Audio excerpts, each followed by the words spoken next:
जेथे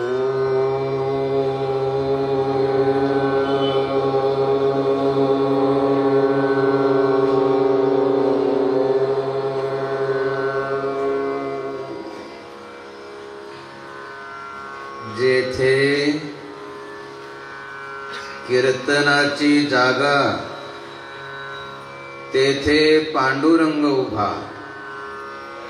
ज्या ठिकाणी कथा असेल, कीर्तन असेल, प्रवचन असेल, सत्कर्म असेल, दानधर्म असेल, भगवंताचं पावन पवित्र मंदिर असेल, तर अशा ठिकाणी परमात्मा राहतात. याचा अर्थ की इतर ठिकाणी परमात्मा राहतच नाही असं नाही. निर्गुण निराकार रूपानं परमात्मा तर सर्व ठिकाणी व्याप्त आहे. जळी स्थळी काष्टी पाशानी अवघा भरला चक्रपाणी. यत्र यत्र स्तो देवा सर्व व्यापी महेश्वरा. निर्गुण निराकार रूपानं परमात्मा सर्व ठिकाणी व्याप्त असले तरी देखील आता सांगितलं की ज्या ठिकाणी कथा असेल, कीर्तन असेल, प्रवचन असेल, पारायण असेल, दानधर्म असेल, भगवंताचं पावन पवित्र मंदिर असेल, तर अशा ठिकाणी ईश्वराची एक विशेष ईश्वरी शक्ती विराजमान असते. म्हणून प्रत्येकानंच अशा ठिकाणी गेलं पाहिजे आणि त्या ठिकाणी जी दैवी शक्ती असते, ईश्वरी शक्ती असते, ती आत्मसात केली पाहिजे. जेणेकरून एक जन्म नव्हे तर कित्येक जन्म त्या शक्तीचा आपल्या जीवनामध्ये आपल्याला खूप चांगला लाभ झाल्याशिवाय राहणार नाही. अशी दिव्य शक्ती जर आपल्याला प्राप्त करायची असेल तर त्याच्यासाठी एक साधा आणि सोपा उपाय म्हणजे ओंकार प्राणायाम.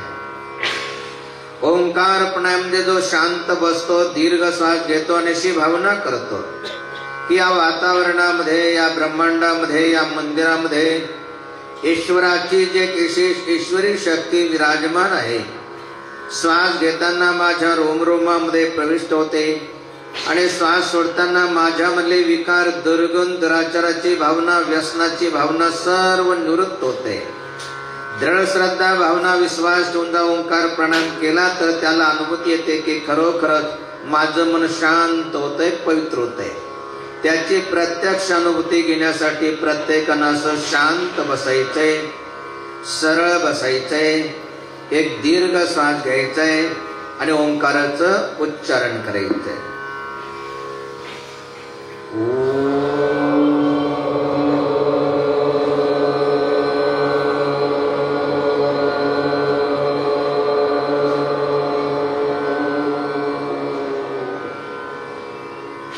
अजून एक महत्वाचा दिव्य सिद्धांत किंवा विचार प्रत्येकानं लक्षपूर्वक ऐकायचं आणि मृत्यूच्या शेवटच्या क्षणापर्यंत रात्रंदिवस आयुष्यभर लक्षात ठेवायचंय. याच्यापूर्वी देखील ज्या ज्यावेळेस प्रवचन झालं त्यावेळेस देखील आपल्याला त्याचं स्मरण करून दिल्या गेलं. आताही त्याचं स्मरण करून दिल्या जातंय की जोपर्यंत आपण जिवंत आहात तोपर्यंत सुखानं, समाधानानं, शांततेनं जीवन जगायचं असेल तर त्याच्यासाठी आपलं धन, तन, मन आणि वाणी पवित्र केली पाहिजे.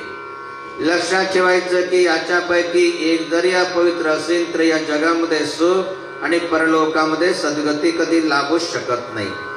सर्वात पहिलं लक्षात ठेवायचं की नीतीनं, न्यायानं, मर्यादेनं धन कमवून सर्वजन हिताय, सर्वजन सुखाय कार्यासाठी म्हणजे दान धर्मासाठी जो आपल्या धनाचा उपयोग दानासाठी करतो तर दानानं बाकी राहिलेलं आपलं धन पवित्र होतं. साधू संतांच्या, भगवंताच्या, गुरुजनांच्या सेवेनं, आपल्यापेक्षा वयानं, ज्ञानानं जे मोठे असतील त्यांच्या सेवेनं, आपले आईवडील जर सदाचरणी असेल, निर्व्यसनी असेल तर त्यांच्या सेवेनं आपलं तन पवित्र होतं. भगवंताच्या चिंतनानं, स्मरण आपलं मन पवित्र होतं आणि भगवंताचं नाम असेल, श्लोक असेल, दोहा असेल, अभंग असेल तर त्याच्या उच्चारणानं आपली वाणी पवित्र होते. म्हणून आपल्या धनाला, तनाला, मनाला नव्हे तर वाणीला देखील पवित्र करावं. या पवित्र उद्देशानं आकाश विहार या परिसरातील सर्व धर्मात्मांच्या, पुण्यात्मांच्या सहयोगानं धर्मात्मांनी, पुण्यात्मांनी दरवर्षाप्रमाणे याही वर्षी जे अखंड हरिनाम सप्ताहाचं या ठिकाणी आयोजन केलंय त्या निमित्तानं ग्रंथराज ज्ञानेश्वरीचं पारायण असेल, अनेक संत महात्मांचं या ठिकाणी कीर्तन असेल, प्रवचन असेल, हे सर्व आयोजन जे करण्यात आलेले उद्देश आहे की आपलं धन तन मनाने वाणी झाली पाहिजे. आपण देखील सर्व धर्मात्मा पुण्यात्मा घरदाराची मोहममता सोडून भगवंताच्या दरबारामध्ये, देवाच्या दरबारामध्ये देवासारखे होऊन शांत बसले आहात. उद्देश आहे की आपलं धन तन मनाने वाणी झाली पाहिजे. म्हणून आपल्या धनाला तनाला मनाला सवेत्र वाणीला देखील पवित्र करण्यासाठी प्रत्येकानं परत एकदा दीर्घ श्वास घ्यायचा आहे. त्याच्यानंतर ओंकाराचं उच्चारण करायचंय. त्याच्यानंतर श्लोकाचं नामाचं अभंगाचं उच्चारण करायचंय की जेणेकरून आपली वाणी देखील पवित्र होऊन जाईल. मग प्रत्येकानं परत एकदा दीर्घ श्वास घ्यायचाय आणि ओंकाराचं उच्चारण करायचंय.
भक्ति भावेन हरे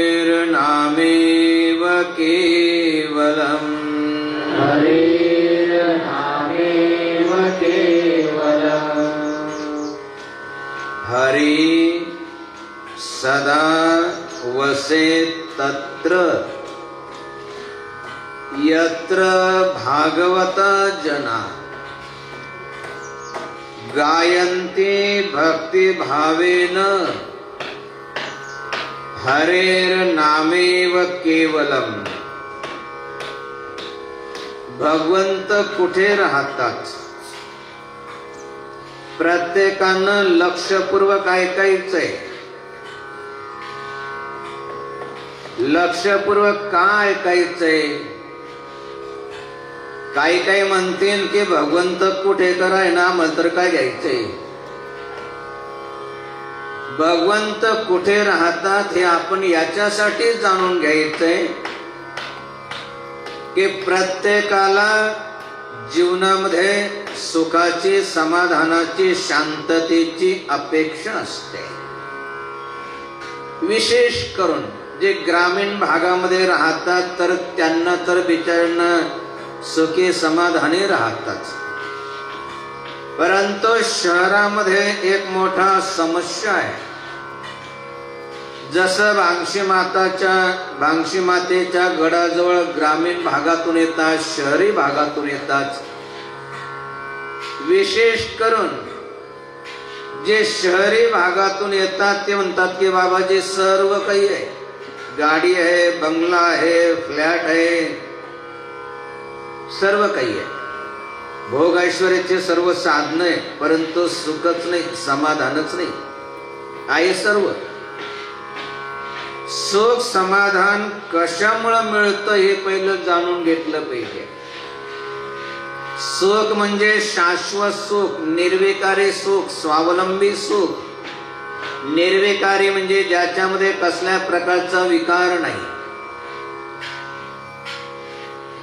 शाश्वत म्हणजे आज आहे, उद्या नाही, या जन्मात मिळेल, पुढच्या जन्मात मिळणार नाही असं नाही.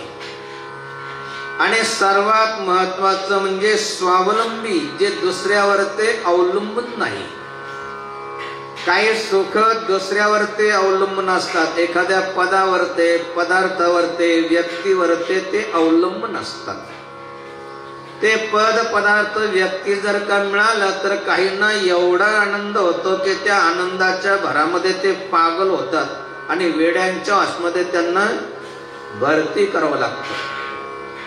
आणि समजा ते पद, पदार्थ, व्यक्ती नाही मिळाला तर कधी कधी ते आत्महत्या करतात आणि भूत प्रेत पिशाचाच्या गतीला जातात.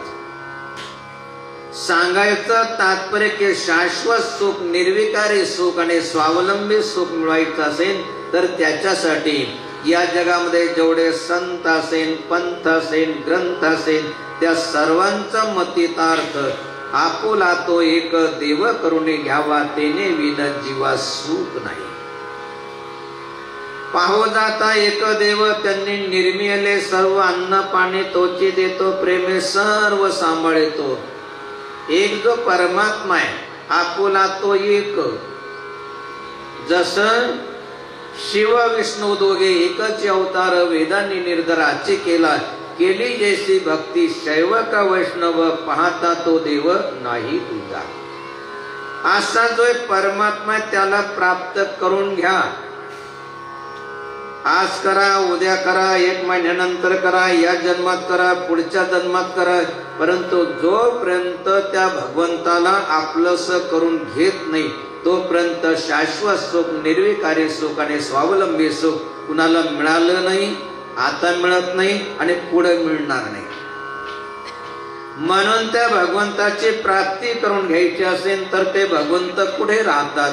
कुणी म्हणतात कैलासामध्ये राहतात, कुणी म्हणतात वैकुंठाला मध्ये राहतात, काही म्हणतात पंढरपूरला राहतात, काही म्हणतात कशाला जाता एवढं दूर, आमच्या घरीच पंढरपूर, आमच्या घरी देव राहतो कुठं हे आपण जाणून घेतलं पाहिजे. म्हणून ज्यांनी भगवंताला विचारलं की प्रभू आपण कुठे राहतात, भगवंतानं सांगितलं, किंवा ज्यांना भगवंताची प्राप्ती झाली ते आपल्या अनुभवानं स्वानुभवानं सांगतात की हरी सदा वसे तत्र यत्र भागवता जना. नेहमी कुठे राहतात? हरी सदा वसे तत्र यत्र भागवता जना. जे भगवंताचे भक्त काय करतात? गायंती भक्ती भावेन हरेर नामे केवला. जे भक्तीनं भावनेनं, एक लक्षात ठेवा, जसं व्यवहारामध्ये काही जर वस्तू घ्यायची असले तर सर्वात पहिले विचारतात की त्याचा भाव काय आहे. भाव फिक्स झाल्याशिवाय, निश्चित झाल्याशिवाय ती वस्तू, ते प्लॉट, ते मालमत्ता आपल्याला घेता येत नाही. त्याप्रमाणे जोपर्यंत भावच ठरत नाही तोपर्यंत कोणताही व्यवहार होत नाही. तसं भक्ती मार्गामध्ये जर काय महत्वाचं असेल तर भावना, याच्यापूर्वी जेव्हा प्रवचन झालं होतं आठवत असेल, भाव तेथे भक्ती, भक्ती तेथे ज्ञान, आणि ज्ञाने समाधान होय चित्ता. भावना पाहिजे, श्रद्धा पाहिजे, विश्वास पाहिजे. कारण श्रद्धेला, भावनेला परमार्थामध्ये खूप महत्व आहे. जसं संधी प्रकाश असेल, जास्त अंधारा नाही, जास्त प्रकाश नाही, आणि अशा वेळेस जर त्या ठिकाणी एखादी दोरी पडली असेल आणि आपल्या मनामध्ये जर भावना आली की साप आहे, सापाची भावना मनामध्ये येता क्षणी तना मनामध्ये परिवर्तन होतं. म्हणजे अंग थरथर कापायला लागतं, बोलायला जातो बोबडी वळते, अंगावर ते घाम येतो. तिथं साप नसतो, केवळ दोरी पडलेली असते, परंतु त्या भावनेमुळे एवढं तना मनामध्ये परिवर्तन होतं. सांगायचं तात्पर्य, श्रद्धापूर्वक, भावनापूर्वक जे भगवंताचं स्मरण करतात, चिंतन करतात, तर त्या ठिकाणी परमात्मा राहतात. म्हणून आपल्या सानिध्यात परमात्मा राहावं असं वाटत असेल, परमात्मा ज्यांच्या सानिध्यात राहतात त्यांच्या सानिध्यात राहून काय करतात? मागे पुढे उभा राहे सांभाळीत, आली आघात निवारावे.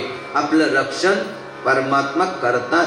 म्हणून आपल्याला सुखाची, समाधानाची, शांततेची प्राप्ती व्हावी, त्याच्यासाठी भगवंता आमच्या सानिध्यात नेहमी राहावं असं वाटत असेल तर त्याच्यासाठी नेहमी रात्रंदिवस आयुष्यभर भगवंताचं चिंतन स्मरण केलं पाहिजे. आणि रात्रंदिवस आयुष्यभर जर भगवंताचं चिंतन स्मरण करायचं असेल तर कथेच्या, कीर्तनाच्या, प्रवचनाच्या निमित्तानं तशी सवय लावून घेतली पाहिजे. म्हणून या ठिकाणी आपण आले आहात तर काय करा की थोडंसं भगवंताचं चिंतन करा, स्मरण करा, भजन करा. नमः शिवाय. ओम नमः शिवाय.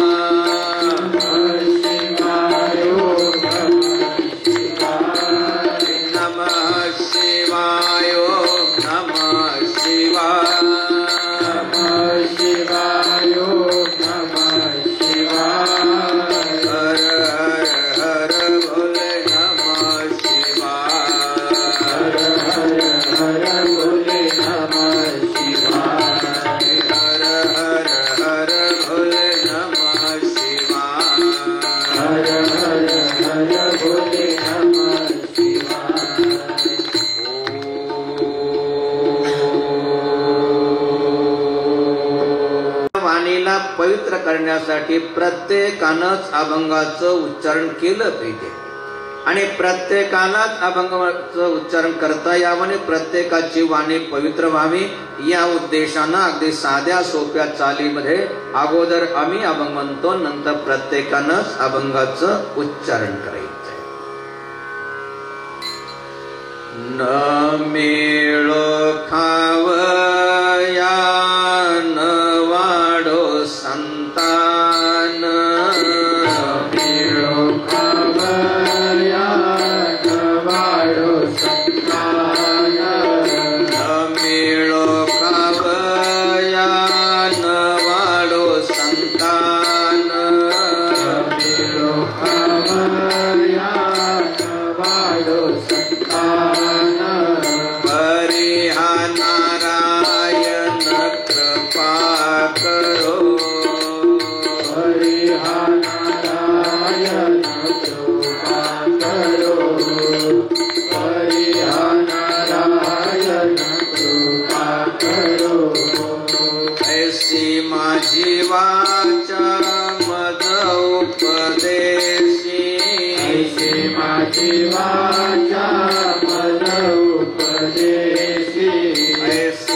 माझी वाचा मज उपदेशी माझी वाचा मज उपदेशी अनेक लोकांशी हेची सांगे अनेक लोकांची हेची सांगे अनेक लोकांची हेची सांगे विटंब शरीर होत का विपत्ती विटंब शरीर होत का विपत्ती विटंब शरीर होत का विपत्ती विटंब शरीर होत का विपत्ती परी राहो चित्ती नारायण हरि राहो चित्ती नारायण हरि राहो चित्ती नारायण तुका म्हणे नाशिवंत हे सकळ तुका म्हणे नाशिवंत हे सकळ तुका म्हणे नाशिवंत हे सकळ तुका म्हणे नाशिवंत हे सकळ आठवे गोपाळ हेची गीत आठवे गोपाळ हेची गीत आठवे गोपाळ हेची गीत न मिळो खावया न वाढो संतान परिहा नारायण कृपा करो ऐसी माझी वाचा मज उपदेशी अनेक लोकांशी हेची सांगे विठंबो शरीर होत का विपत्ती परी राहो चित्ती नारायण तुका म्हणे नाशिवंत हे सकळ आठवे गोपाळ हेची हित जगद्गुरु तुकाराम महाराजांचा 4 चरणाचा हा अभंग. या अभंगामध्ये जो उपदेश केलेला आहे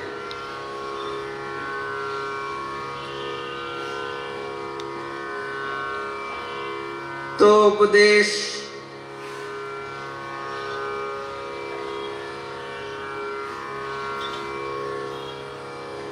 एखाद्या ग्रंथामधून एखादा उपदेश ऐकून जगद्गुरु तुकाराम महाराजांनी तो सांगितलेला नाही. जसं शास्त्र प्रचिती, गुरु प्रचिती आणि सर्वात महत्वाची असते अध्यात्मामध्ये आत्मप्रचिती. आपल्या अंतरात्म्याला काय प्रचिती येते ही सर्वात महत्वाची आहे.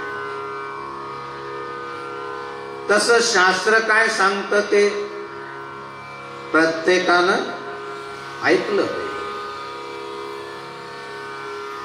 शास्त्र जे सांगतात तेच गुरु सांगतात की वेगळं सांगतात तेही बघितलं पाहिजे. शास्त्र म्हणजे जे ग्रंथामध्ये लिहिलेलं आहे. कधी कधी ग्रंथामध्ये जे लिहिलं, सुरुवातीला ज्यांनी लिहिलं ते तर ज्ञानी होते, परंतु नंतर ज्याला काय म्हणतात प्रिंटिंग मिस्टेक अशी होऊ शकते. जसं वर्गामध्ये सांगितलं गुरुजीनं, त्यांनी जे पुस्तक होतं त्याचा आधार घेऊन सांगितलं की ऊस गोड असतो आणि लिंब कडू असतो. परंतु ज्यावेळेस लिहून घ्यायची पाळी आली तर उलट लिहिलं. ऊस कडू असतो आणि निंब एकदम गोड असतो.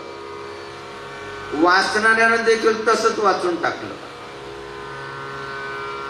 परंतु ज्यावेळेस खाऊन बघितलं त्यावेळेस काय अनुभूती आली? ऊस कडू असतो ना? नाही.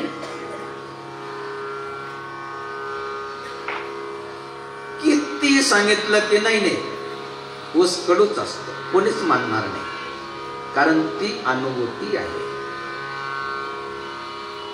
तस जगद्गुरु तुकाराम महाराजांना त्यांच्या अंतरात्म्यानं ऐसी माझी वाचा मज उपदेश, ही जी अंतरंगाची वाणी आहे ही प्रत्येकाच्या अंतरंगामध्ये निर्माण झाली पाहिजे. आपण कथा ऐकता, कीर्तन ऐकता, प्रवचन ऐकता, चांगली गोष्ट आहे. सर्वांचं ऐका. जसं म्हणतात ऐकावे जनाचे आणि करावे मनाचे. मनाचे म्हणजे अंतर्मनाचे, ना जे मनात आलं ते खायला लागा आणि प्यायला लागा असं नाही. अंतर्मनाची. ऐसी माझी वाचा मज उपदेशी, ही अंतरंगाची वाणी आपल्या अंतरंगामध्ये निर्माण झाली पाहिजे. तसं थोड्या बहुत प्रमाणात तर सर्वांच्या मनामध्ये ती अंतरंगाची वाणी कमी अधिक प्रमाणात ती निर्माण होते. जसं काही काय म्हणतात, एक मन म्हणतं एवढे लोक चोरी करतात तर आपण केली काय हटकत एका डोळ्यास, असं येतं ना मनामध्ये कधी. एवढे लोक चोरी करतात मग आपण एखाद्या वेळेस काय केले तर काय हरकत आहे. पण दुसरा आपला अंतरात्मा म्हणतो नाही नाही. आपल्या आई वडिलांनी असं कधी केलं नाही. संत सांगतात की जोडून या धन उत्तम व्यवहारे, उदास विचारे वेच करी, उत्तमाची गती तो एक पावेल, उत्तम भोगिल जीव खाली. जे चोरी करतात, जसं पापाचा घडा भरल्याशिवाय राहत नाही, पुण्य जो करतो ते एक दिवस उदयाला आल्याशिवाय राहत नाही. मग अंतरात्मा त्याचा सांगतो की नाही नाही चोरी करणं चांगलं नाही, कारण अनेकांनी चोऱ्या केल्या ना आज ते जेलमध्ये. चोऱ्या करून अनितीनं पैसा आपण मिळवू शकतो. आणि एक लक्षात ठेवा, अनितीनं पैसा जास्त मिळतो, अनुभव आहे. नीतीनं न्यायानं मर्यादेनं पैसा कमी मिळतो. पैसा कमी मिळतो पण सुख मिळतं, समाधान मिळतं, शांतता मिळतं. अनितीनं पुष्कळ मिळतं पण त्याला सुख मिळत नाही, समाधान मिळत नाही, त्याला शांतता मिळत नाही. म्हणून त्याचा अंतरात्मा त्याला सांगतो की नाही नाही आपण नीती मर्यादा सोडता कामा नये.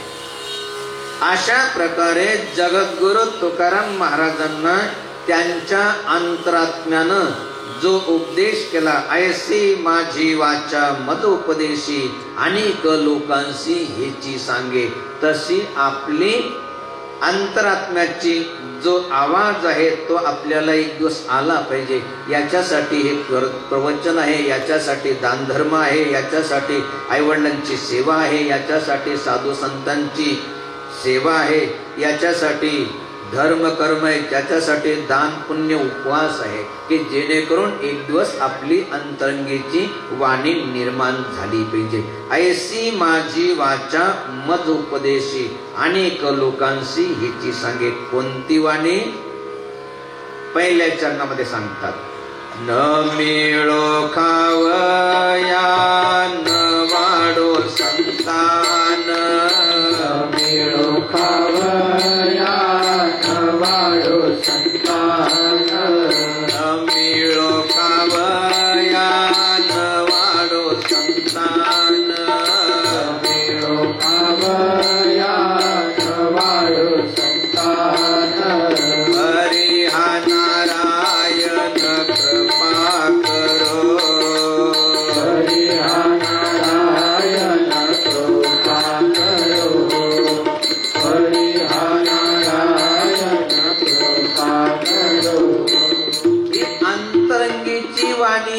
समजून घेण्यासाठी थोडस अंतर्मुख व्हा आणि त्याचा शब्दशः अर्थ घेऊ नका, मतितार्थ घ्या. शब्दाचा अर्थ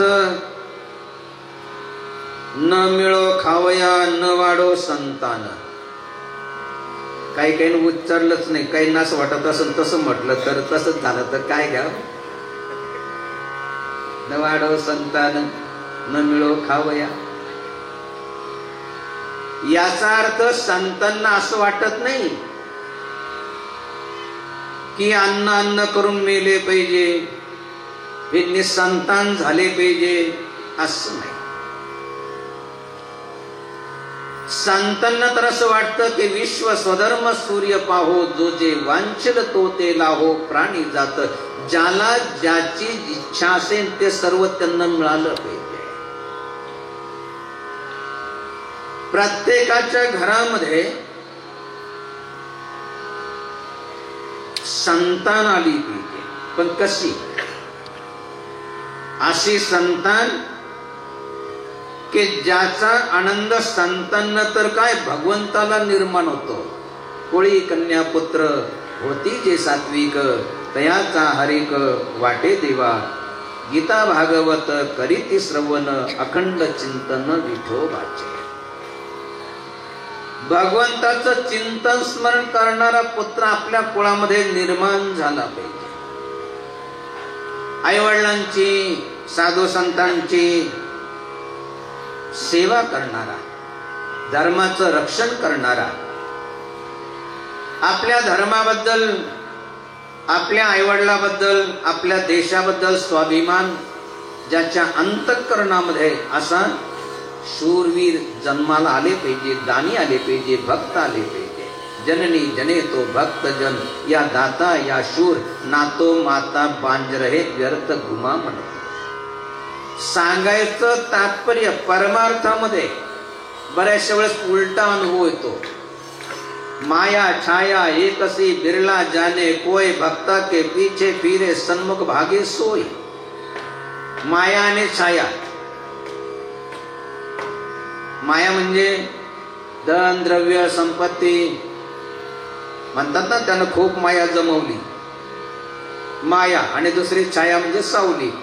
माया छाया एकसी बिरला जाने कोय, भक्ता के पीछे फिरे सन्मुख भागे सोय. अन्याय. मायेचं समजा नसेल समजलं तुम्हाला. छाया सावली. सकाळी दिवस उगवला की आपली सावली पडते पश्चिमेला. काय करायचं? आपल्या सावलीच्या डोक्यावरती आपण पाय ठेवायचा.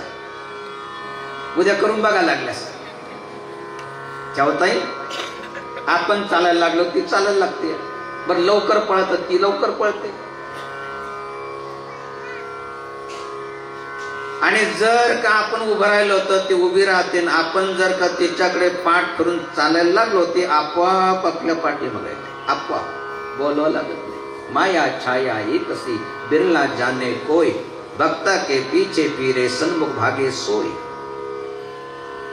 जे आयुष्यभर मायेच्या संपत्तीच्या पाठीमाग फिरत राहतात, पळत राहतात, त्यांना कधीच ते मिळत नाही. तो सन्मान मिळत नाही, तो मान मिळत नाही.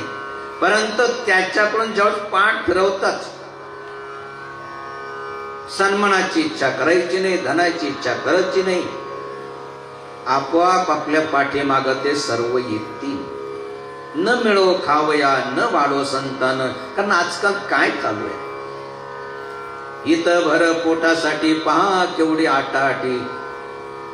पोट मोठे आणीवार हिंडविते दारोदार. अशी काही इतकी अवस्था आहे.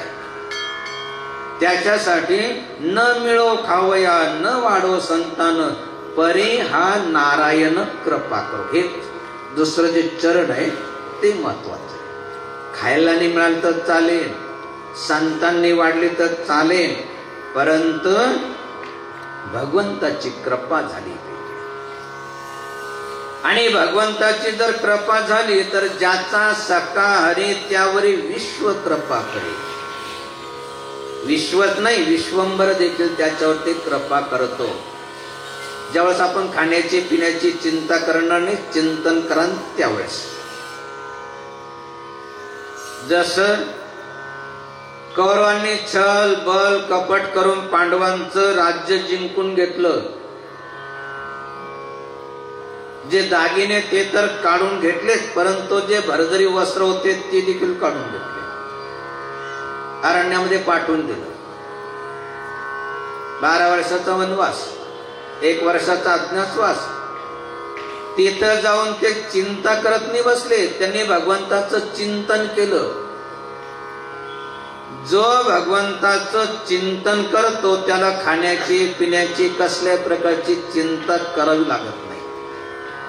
अनुभव आहे, अनुभवलेलं आहे आम्ही.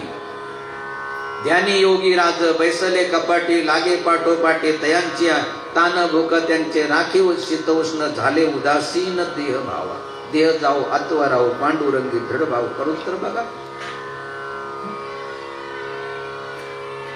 जसं नाशिकला पंचवटी कॉलेजला ज्यावेळेस शिकत होतो, बीकॉम फायनल होतो, त्यावेळेस गुरुदेव म्हणायचे, पाहू जाता एक देव त्यांनी निर्मिले सर्व, अन्न पाणी तोची देतो, प्रेमे सर्व सांभाळतो, सर्वांचा सांभाळ परमात्मा करतो, तो खायला प्यायला देतो.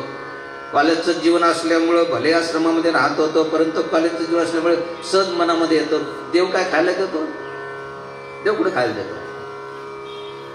आश्रमामध्ये आश्रमातले गुरुदेव किंवा काही भक्त ते खायला देतात. घरी गेलो तर घरचे, पाहुण्याकडे गेलो तर पाहुणे. देव कसं काय?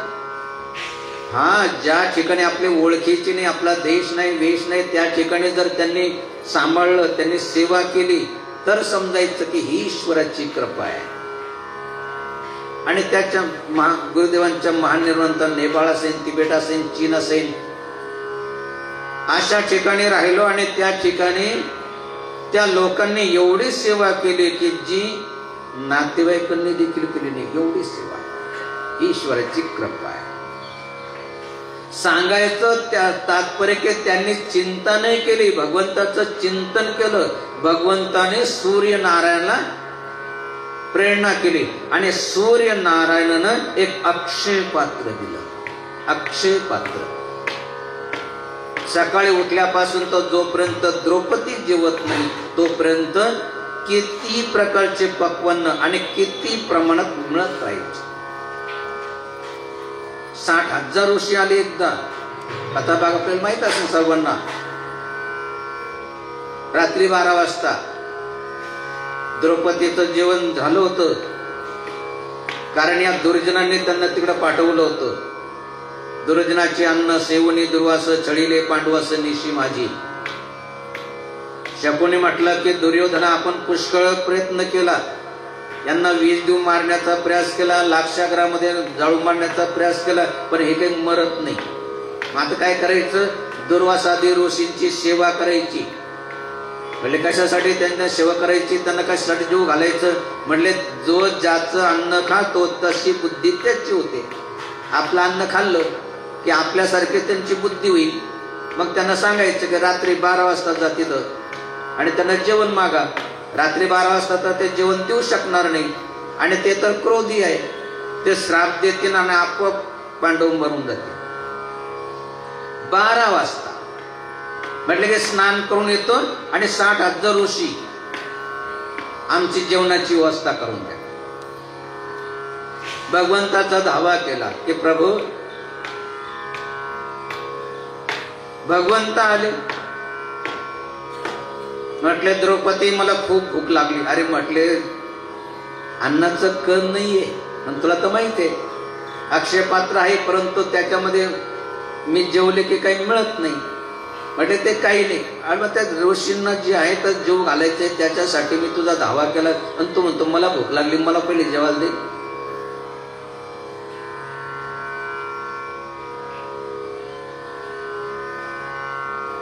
म्हटले, ते पात्रच राहण. पात्र आणलं तर त्याला एक भाजीचं पान पान जे आहे ते चिकटलेलं होतं, तेवढं मुखामध्ये टाकलं आणि मी तृप्त झालो तर सर्व विश्व तृप्त व्हावं अशी भावना केली. 60,000 ऋषींना त्या ठिकाणी स्नान करता करता ढेकर यायला लागले. विचार करायला लागले की तिथं गेलो, त्यांनी जर समजा जेवण वाढलं ना आपण जर नाही जेवलं तर ते आपल्याला श्राप देतील. तिथं तृप्त होऊन चालल्या गेले. न मिळो खावया न वाढो संतान. अश्वत्थाम्यानं पांडवांचा निर्वंश झाला पाहिजे याच्यासाठी ब्रह्मास्त्र सोडलं. कुणावर ते नियम होता, दिवस माळल्यानंतर युद्ध करायचं नाही. जो भयभीत होऊन पळतोय त्याच्या पाठीमागं लागायचं नाही. जो आपल्यासारखा बलवान नसेल त्याच्याशी युद्ध करायचं नाही. हे सर्व नियम त्यांनी मोडून टाकले आणि एवढंच नाही तर त्यांचा निर्वंश झाला पाहिजे याच्यासाठी गरोदर स्त्रिया ज्या होत्या पांडवांच्या, त्यांच्या गर्भावर ते ब्रह्मास्त्र सोडलं. आणि अभिमन्यू पत्नी ज्यावेळेस तिनं बघितलं की ते ब्रह्मास्त्र येतंय, तिनं भगवंताचा धावा केला आणि अशा प्रकारे भगवंतानं सुदर्शन चक्र घेऊन गर्भामध्ये रक्षण केलं. निर्वंश झाला पाहिजे याच्यासाठी प्रयास होता, परंतु वाढला त्यांचा. परीक्षित राजा जन्माला आले, त्याच्यामुळे एवढं मोठे भागवताचं आपल्याला ज्ञान मिळालं. सांगायचं तात्पर्य, न मिळो खावया न वाढो संतान. न मिळो खावया न वाढो संतान. न मिळो खावया न वाढो संतान. न मिळो खावया न वाढो संतान. हरे हा नारायण कृपा करो. हरे हा नारायण कृपा करो. हरे हा नारायण कृपा करो. ऐसी माझी वाचा मज उपदेशी. ऐशी माझी वाचा मज उपदेशी. ऐसी माझी वाचा मज उपदेशी. ऐशी माझी वाचा मज उपदेशी. अनेक लोकांशी हेची सांगे. अनेक लोकांची हेची सांगे. अनेक लोकांची हेची सांगे. ही अंतरंगीची वाणी आपल्या अंतरंगामध्ये निर्माण झाली पाहिजे, परंतु ते कुणाच्या अंतरंगामध्ये निर्माण होते? ज्यांनी खरोखरच ईश्वराची मनापासून भक्ती केली असेल. आम्हाला खायला नाही मिळालं तर चालेल, संतान नाही वाढली तर चालेल, परंतु प्रभू तुझी कृपा झाली पाहिजे. जीवनाचा उद्देश केवळ हा नाही की आपण खात राहायचं ना आपल्यासारखे 2-3 प्राणी उत्पन्न करून मरून जायचं.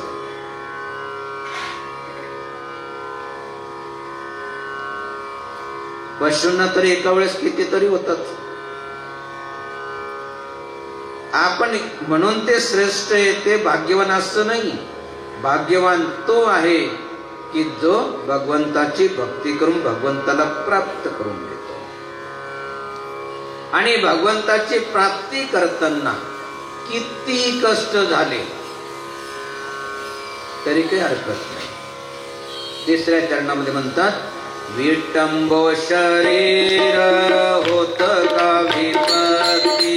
विटंबो शरीर होत का विपत्ती. विटंबो शरीर होत का विपत्ती. विटंबो शरीर होत का विपत्ती. हरी राहो चेते नारायण.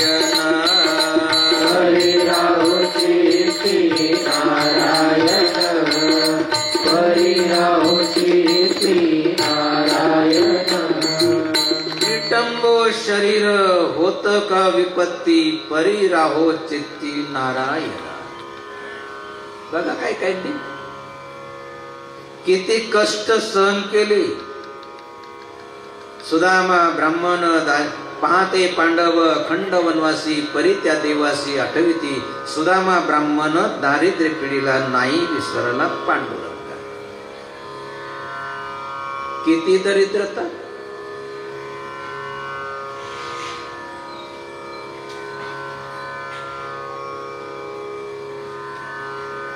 मुलांना खायला अन्न नाही, राहायला झोपडी अशी की तिच्यामध्ये काही अशी विशेष सुविधा नाही. एवढी दरिद्रता. तर परंतु नेहमी पत्नीला सांगायचं, ज्यावेळेस गुरुकुलामध्ये राहत होतो ना त्यावेळेस माझा एक मित्र होता कृष्ण, तो आता द्वारकाधीश झालेला आहे. स्वर्णाची नगरी त्यांनी वसवलेली आहे. पत्नी म्हणायची, एवढे जर तुमचे श्रीमंत आहे ते आणि तुम्ही म्हणता की माझ्यावर ते खूप प्रेम होतं, मग जाणं त्यांच्याकडे, आणा ना थोडस आपल्याकडे मागून. ते नाही, मागणे नाही सर्वथा हा नियम माझ्या निज भक्ता. भक्तानं मागायचं नसतं. आणि जो न मागे काही कोणासी तोची आवडतो देवासी. भगवंताला भक्त आवडतो, भिकारी नाही आवडत. भिकारी तर पुष्कळ आहे, मागणारा नाही आवडत. म्हटले मी मागणार नाही. मरू पर मागू ने अपने तन के काज, हा परमार्थ के कारणे मोहीन आवे लाज. आपल्या पोटासाठी मरून जावं पण कोणाकडे काही मागू नये. हा परमार्थासाठी, सर्वजन हिताय सर्वजन सुखायकारी यासाठी अगदी घरोघर दारोदार मागा. आपण तर तरान अनेकांना तारुण्या. जसं काय चांगलं कार्य असेल, कर्म असेल, सत्संग प्रवचनाचं, कथेचं, कीर्तनाचं आयोजन केलं असेल, उद्देश काय, अनेकांना सन्मार्ग लावावा, त्याच्यासाठी जे आहे मागा, काही हरकत नाही, घरोघर मागा, पण आपल्यासाठी नाही. म्हटले मी मागणार नाही.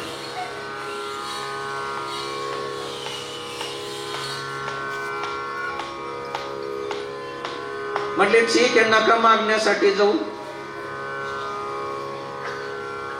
परंतु कमीत कमी दर्शनासाठी तर जाणं. नका मागण्यासाठी जाऊ, दर्शनासाठी जायला काय हरकत आहे. म्हटले माझी तर खूप दिवसापासून इच्छा आहे की दर्शनासाठी जावं, खूप दिवस झाले पण नाही जात. म्हटले का बरं जात नाही. म्हटले शास्त्र मर्यादा अशी आहे की संताकडे, भगवंताकडे आणि गुरुकडे, लक्षात ठेवा सर्वांनी, 3 ठिकाणी रिकाम्या हातानं कधी जायचं नाही. सर्व रिकामीच वाहन. 3 ठिकाणी, गुरुकडे जाताना, भगवंताकडे जाताना आणि संताकडे जाताना रिकाम्या हातानं जाऊ नये. काही ना काही दिलं पाहिजे. याचा असं करोड रुपये द्या असं नाही, काही ना, जशी आपले जे काय आपल्याला दिलं असेल भगवंतानं, जशी श्रद्धा भावने असेल त्याच्यापैकी द्या. तसं तर शास्त्रामध्ये सांगितलं की 10 हिस्सा आपण दान केला पाहिजे. तसा तर 3रा भाग सांगितलाय. तेवढं नाही करता तर काहीतरी द्या. म्हटले देण्यासाठी माझ्याकडे काहीच नाही. म्हटले ठीक आहे, त्याची व्यवस्था करते. दुसऱ्याकडून उसने पोहे आणले आणि तेवढे भगवंताला दिले तर संत वर्णन करतात, पोह्यासाठी गाव सोनियाचा. जशी आपली पर तिथे गेल्यानंतर भगवंत म्हटले सुदामा कस काय चालू आहे. म्हटले एकदम व्यवस्थित चालू आहे, काही अडचण नाही. दरिद्रता होती. म्हटले काहीच अडचण नाही. भगवंत पाठीमाग लागले की काहीतरी हा मागेल. आणि सुदाम देवाची इच्छा की बस मागायचं काहीच नाही. काय मागायचंय, आहे सर्व व्यवस्थित. दिवसा सूर्याचा प्रकाश असतो, रात्री चंद्राचा प्रकाश असतो, कारण वरती सर्व. चप्पल चांगलं नाही, म्हणजे तिथे फॅनची आवश्यकता नाही. इकडून हवा निघले की तिकडे निघून जाते. पावसाळ्यामध्ये तर पाणी आणावं लागत नाही, आपोआप येतं घरामध्येच. काही नाही. काय दिलं? पोयासाठी गाव सोन्याचा. जशी आपली द्वारकापुरी स्वर्णाची, तशी सुदामदेवाची सुदामपुरी. अंतर काय ठेवलं? अंतर एवढं ठेवलं की आम्हाला जाताना आपली द्वारकापुरी समुद्रामध्ये बुडून टाकली, परंतु सुदामदेवाची सुदामपुरी तशी ठेवली. देतो परमात्मा, मागू नका, पात्र व्हा. भिकाऱ्यासारखं मागत बसू नका. आपण पात्र व्हा, भगवंत देईल. विटंबो शरीर होत का विपत्ती, परी राहो चित्ती नारायण. कारण तुका म्हणे नाशिवंत हे सकळ, तुका म्हणे नाशिवंत हे सकळ, तुका म्हणे नाशिवंत हे सकळ, तुका म्हणे नाशिवंत हे सकळ. आठवे गोपाळ हेची हित, आठवे गोपाळ हेची हित, आठवे गोपाळ हेची हित. तुका म्हणे नाशिवंत हे सकळ, आठवे गोपाळ हे चित. किती मिळालं, किती जेवण केलं तरी एक दिवस हे शरीराची होय माती, कोणी नये ती संगती. सारे अवघे कामे खोटी, अंती जाणे मसनवटी. त्याच्यासाठी काय करा? मागू नका. आणि मागायचं असेल तर किती मागा? जसं संतांनी मागितलं, भक्तांनी मागितलं की प्रभु इतना दीजिए जामे कुटुंब समाय, मैं भी भूखा न रहूं और साधू न भूखा जाए. माझं कुटुंब भूक राहतं कामा नये. आणि कोणी साधू आले ना, आतीत घराशी आला, सर्व पर्व येतील दारा, आतीत विन्मुख गेला, सर्व हानी झाली त्याला, तेवढंच दिलं पाहिजे. न मिळो खावया न वाढो संतान, परी हा नारायण कृपा करो. आणि संतान जर मागायचे असेल तर कशी मागा? तसं तर सांगितलं. कुळी कन्या पुत्र होती जे सात्विक, तयाचा हरिक वाटे देवा. गीता भागवत करीती श्रवण, अखंड चिंतन विठोबाचे. असे पुत्र जस म्रकंड असे,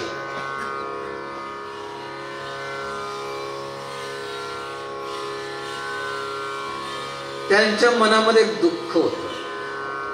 जसं ग्रहस्थाश्रमी येतं, स्वाभाविक आहे. ज्यांनी ग्रहस्थाश्रम स्वीकारले तर इच्छा असते की आमच्या घरामध्ये वंशाचा दिवा लावण्यासाठी एखादा तरी पुत्र झाला पाहिजे. प्रत्येक ग्रहस्थाश्रमीची इच्छा असते. त्याच्यामुळं ते नेहमी असे थोडेसे दुःखी असायचे. म्हणून बाकी ऋषीमुनींना विचारलं की घरामध्ये जाव तर ग्रहलक्ष्मी नेहमी एकच चिंता असते की आपल्या घरामध्ये आपल्या वंशाचा दिवा लावण्यासाठी किंवा कुनावाच्या नरकापासून मुक्ती मिळवण्यासाठी पुत्र नाही. मग त्यांनी सांगितलं की एक उपाय. म्हणजे तसं तर तुमच्या नशिबामध्ये पुत्र संतान नाहीये, नशिबामध्ये नाही. म्हटलं मग आता नशिबामध्ये नाही तरी परंतु माझी इच्छा आहे की मला पुत्र झालाच पाहिजे. म्हटलं मग त्याच्यासाठी एक उपाय. नशिबामध्ये नसेल तर त्याच्यासाठी जर आपल्याला काही प्राप्त करायचं असेल तर नशिबामध्ये नसताना देखील देणारे फक्त या विश्वामध्ये एक आणि एकच आहे, ते म्हणजे देवांचे देव महादेव. त्यांनी जर ठरवलं हो जा म्हटलं की झालं, तिथं काही नाही आहे. कारण ते देवांचे देव आहे. बाकी देवतांना तर बंधन आहे. जे जे त्यांनी ठरवले बंधन घालून दिलेले, अग्निनारायण असेल, पवन देवता असेल, त्यांना काही बंधन आहे. पण देवांचे देव महादेव त्यांना कसलं बंधन? म्हणले नशिबामध्ये नाही ना, एक लक्षात ठेवा, आपल्या नशिबामध्ये नाही तरीही जसं आपल्याला जे मिळतं, पुरुषार्थ पुरबकरम परमेश्वर प्रधान तुळसी तरत सरस हे सबई का जन्म. काही मिळतं प्रारब्धानं, काही मिळतं पुरुषार्थानं. परंतु आता पुरुषार्थही नाहीये आणि प्रारब्ध नाहीये, मग परमेश्वर प्रधान, देवांचे देव महादेव. म्हणले तुमच्या नशिबात तर नाहीये, परंतु जर महादेवांनी जर ठरवलं तर तुम्हाला पुत्र संतान होईल. त्यांनी तपश्चर्या मांडली, भगवान शिव प्रसन्न झाले. मागायचं काय होतं? प्रभू, वंशाचा दिवा पुढे चालण्यासाठी पुत्र पाहिजे. भगवान शिवानं सांगितलं की ठीक आहे, तुमच्या नशिबात तर नाही, तरी परंतु मी तुम्हाला पुत्र देतोय. परंतु 2 प्रकारचे पुत्र. एकाचं आयुष्य असेल फक्त 14 वर्ष आणि दुसऱ्याचं आयुष्य असेल 100 वर्षाचं. 100 वर्ष आयुष्य राहील, परंतु तो नालायक राहील. सर्व अवगुण त्याच्यामध्ये भरलेले असेल.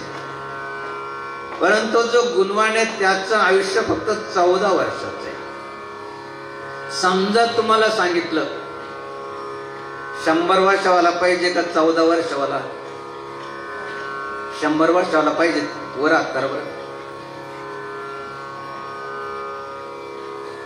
म्हणजे तुम्ही ज्ञानी आहे. अवगुण घेऊन करता काय? करा.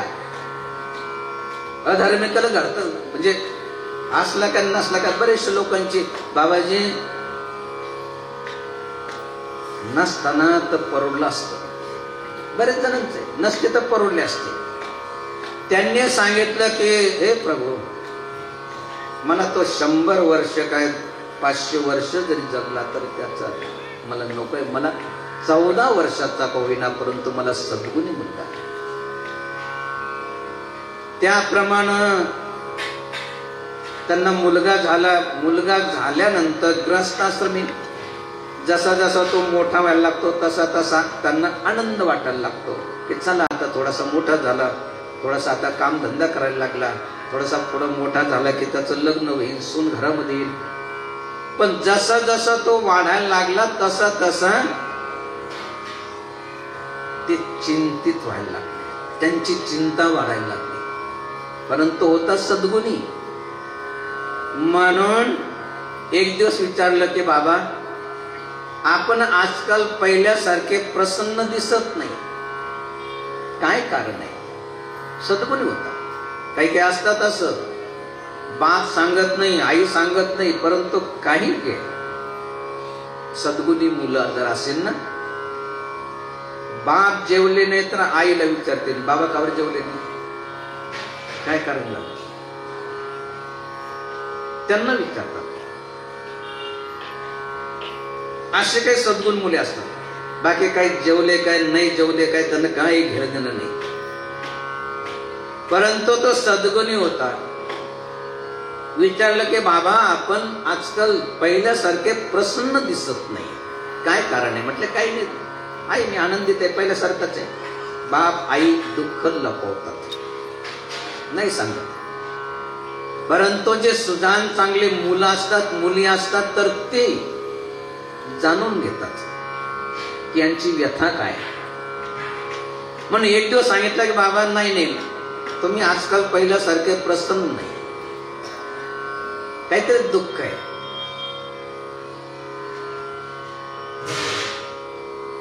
म्हटले की बाळ, माझ्या जीवनामध्ये, माझ्या नशिबामध्ये संतान प्राप्तीचा योग नव्हता. मी भगवान शिवाची भक्ती केली आणि भगवान शिवानं सांगितलं की एक 100 वर्षाचा मुलगा आणि दुसरा 14 वर्षाचा मुलगा. मी 14 वर्षाचा मुलगा जो मागून घेतला तो तू आहे आणि तुझं आयुष्य आता खूप थोडं राहिलेलं आहे, त्याच्यानंतर तो सोडून जाणार आहे. म्हटले भगवान शिवाच्या कृपेनं तुम्हाला मी मिळालेलो आहे ना, तुमच्या नशिबामध्ये नव्हतं ना. मग नशीब बदलण्याचा अधिकार तर त्यांना आहे, तुमच्या नशिबामध्ये होते. मग कशाला चिंता काळजी करता? चिंता काळजी सर्व सोडून द्या. तुम्ही भगवंताचं चिंतन करा आणि त्याच्यापेक्षा मी भगवंताचं चिंतन करतो आणि मग जायचंच आहे ना. म्हणजे लोकांना तर माहित नाही केव्हा मरायचंय. आहे कोणाला माहित? कोणाला आहे? कोणालाच नाही. फक्त एकालाच माहित आहे, काळाला. घडी घडी काळ वाट याची पाहे, अजून किती आहे अवकाश, आणि तेवढा अवकाश संपला रे संपला की पाहतो उंदीर घेऊन जाई बोका, तैसा कोळा लोकांनी असे. परंतु काळाचेही काळ महाकाल, त्यांची सत्ता सर्वोत्तम असते. म्हणून ज्यावेळेस तो 14वा वर्ष संपणार तर त्यावेळेस तो तर नेहमीप्रमाणे भगवान शिवाच्या मंदिरामध्ये जो मुलगा झाला होता त्याचं नाव लिहिलं, त्याचं नाव ठेवलं मार्कंडेय. एक मार्कंडेय स्तोत्र आहे. कालकंठ कालमूर्ती कालाग्नी कालनाशनम नमामि शिरसा देवम किमनो मृत्यू करशी. मग मृत्यू काय करणार आहे? आणि अशा प्रकारे त्या स्तोत्र त्यांनी उच्चारलं, भगवंताची स्तुती केली. काळ आले आणि त्यावेळेस महाकाल त्या ठिकाणी निर्माण झाले आणि त्या काळाच्या तावडीतून त्यांना सोडवलं आणि 14 कल्पाचं आयुष्य त्यांना दिलं. भक्तीनं आयुष्य वाढतं, दुर्गुण दुराचारानं घटतं. त्याच्यासाठी आपण काय करा? मनामध्ये फक्त एकच इच्छा असली पाहिजे, न मिळो खावया न वाढो संतान, परी हा नारायण कृपा करो. आपल्याला मिळेल याच्यामध्ये नवल नाही, अनुभव आहे. ज्यावेळेस घरदार सोडायचं तर कसं सोडल्या, तर संन्यासी कसं सोडतात? मी माझी आठवण विसरले जयाचे अंतकरण, पार्था तोचे संन्यासी जाण निरंतर. जिवंतपणी आपली आई वडील सोगे सर्व सर्व मेले आपल्या दृष्टीनं, त्यांच्या दृष्टीनं आम्ही मेलो, असं पिंडदान केलं. तर अशा प्रकारे खाण्याची पिण्याची राहण्याची काय चिंता करावी लागते? फक्त चिंतन करायचं. आपल्याला तर काही जास्त सांगण्याची आवश्यकता नाही, जवळच आहे भांगशी माताकडे, काय दूर नाहीये. घरदार सोडलं तर अंगावरच्या वस्त्रानेशी, गुरुदेवांचा आश्रम सोडला तर अंगावरच्या वस्त्रानेशी.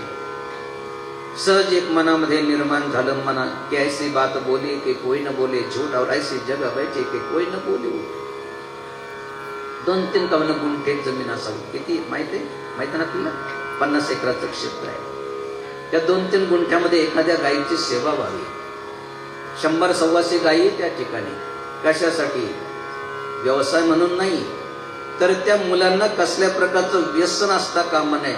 त्यांना गावरान गायीचं दूध मिळालं पाहिजे आणि तेही गीर जातीच्या, संकरित नाही. अर्धी गाय ना अर्धी म्हैस, ती नाही, गावरान गाय. 100-125 गायी. एकतर गोमातेची सेवा घडली पाहिजे. करतात लोक. जसं संत दर्शन दिनदर्शिका जवळजवळ प्रत्येक धर्मात्मांच्या पुण्यात्मांच्या घरामध्ये, तर तो विकला जात नाही, तो प्रसाद म्हणून दिला. ते कमीत कमी दिवसाचा एक घास जेवण करताना गो घास द्यायचे पूर्वीच्या काळामध्ये. आता तर बऱ्याच ठिकाणी लोक पावलं. लहानपणी आठवतं की जोपर्यंत गायीच्या मुखामध्ये घास देणार नाही तोपर्यंत आपल्या मुखामध्ये घास टाक. आता बऱ्याच लोकांना म्हणतात ते म्हणतात पुढे गाय बघायची, पुढे त्याला करायचं. मग त्याच्यासाठी ठीक आहे, आपल्या घरामध्ये गायीच्या नावानं 1 रुपया जमा करतात आणि वर्षाचे 365, सहसा देत नाही आम्हाला कोणी 365, 500, 1000, 1100 देतात गायीच्या नावानं. त्या मुलांना त्यांची चिंता नाहीये. आतापर्यंत कधीही एक अन्नाचा कण, एवढे वर्ष झाले 400-450 मुलं राहतात, धान्य कधीच त्या ठिकाणी खरेदी केलं नाही. शेतकरी आपल्या कष्टानं कमवतात, देतात त्या ठिकाणी. एवढंच नाही तर बाकीचाही काही खर्च आहे. म्हणून त्या संत दिनदर्शिका ज्यांच्या घरामध्ये असेल, या वर्षाच्या आलेल्या आहे, डिसेंबर महिना आता आहे, जानेवारीच्या पहिले सर्वांच्या घरामध्ये लागले पाहिजे. म्हणून बऱ्याचशा तिथं बघा काही काही झोपडीमध्ये राहणारे, त्यांनी 1-1 लाख रुपये जमा केले, कारण त्या 1 लाखाच्या व्याजातून नेहमी अन्नदान चालू राहणार आहे. सांगायचं तात्पर्य, न मिळो खावया न वाढो संतान, परी हा नारायण कृपा करो. एखाद्या मुलाची सेवा घडावी असं वाटतं, 400-450 सर्वांचं तो परमात्मा सांभाळ करतोय, अनेकांना ती प्रेरणा करतोय. सांगायचं तात्पर्य, तुका म्हणे नाशिवंत हे सकळ, आठवे गोपाळ हे चित. म्हणून हित कशामध्ये? हित एकाच गोष्टीमध्ये. हित ते करावे, देवाचे चिंतन करून या मन शुद्ध भावे. जगद्गुरु तुकाराम महाराजांनी त्यांच्या अंतरंगाच्या वाणीनं जे सांगितलं, न मिळो खावया न वाढो संतान, परी हा नारायण कृपा करो. ऐसी माझी वाचा मध उपदेशी, अनेक लोकांशी येथे सांगे. विटंबो शरीर होत का विपत्ती, परी राहो चित्ती नारायण. तुका म्हणे नाशिवंत हे सकळ, आठवे गोपाळ हे चित. म्हणून हित कशामध्ये? हित धन द्रव्य ऐश्वर्य पद प्रतिष्ठा प्राप्त करण्यामध्ये नाहीये. हित ते करावे, देवाचे चिंतन. म्हणून भगवंताकडे त्यांनी काय मागितलं? धन द्रव्य ऐश्वर्य पद प्रतिष्ठा नाही मागितली, त्यांनी एकच मागितलं. काय मागितलं? संतांची या सेवा कैशा परी लाहो, नामाचा आठो कैसा राहे. हेची थोर चिंता लागली मनासी, निजता निद्रेस लागे डोळा. जेवता जेवनीन लागे गोड धड, वाटते कबड विषय सुख. ऐशिया संकटी पाव कृपा निधी, आणि लावी संतपदी प्रेम भावे. हे प्रभू, आम्हाला संतांची संगती मिळाली पाहिजे, आणि रात्रंदिवस तुझं स्मरण चिंतन आमच्या मुखामध्ये असलं पाहिजे. म्हणून प्रभू अशी कृपा कर. अब प्रभु कृपा कर होय ही भाती, सबत जी भजन कर हो दिन राती. जयति शिवा शिव जानकी राम, जयति शिवा शिव जानकी राम. गौरी शंकर सीताराम, गौरी शंकर सीताराम. जय रघुनंदन जय सिया राम, ब्रज गोपी प्रिय राधे श्याम. जय रघुनंदन जय सिया राम, जय गोपी प्रिय राधे श्याम. रघुपति राघव राजा राम, पतित पावन सीताराम. रघुपति राघव राजा राम, पतित पावन सीताराम. श्री राम जय राम, जय जय राम, जय मारुत जय हनुमान. श्री राम जय राम, जय जय राम, जय मारुत जय हनुमान. विठ्ठल विठ्ठल पंढरीनाथ, जय शिव शंकर भोलेनाथ. विठ्ठल हरि नाम, जय शिव शंकर भोलेनाथ. दुर्गति नाशिनी दुर्गा माँ, काल विनाशिनी काली माँ. दुर्गति नाशिनी दुर्गा माँ, काल विनाशिनी काली माँ.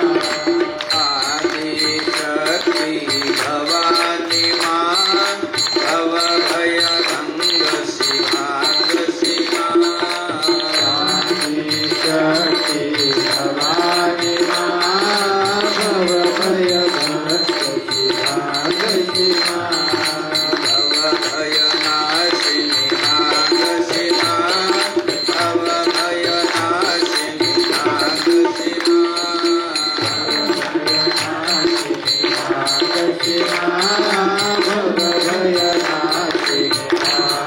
सिमा.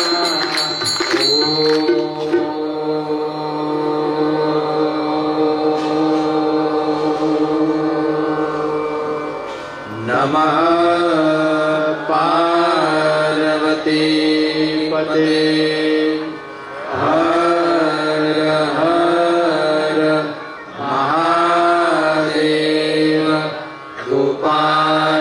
कृष्ण भगवान की जय। श्री गुरुदेव दत्त दत्त दत्त।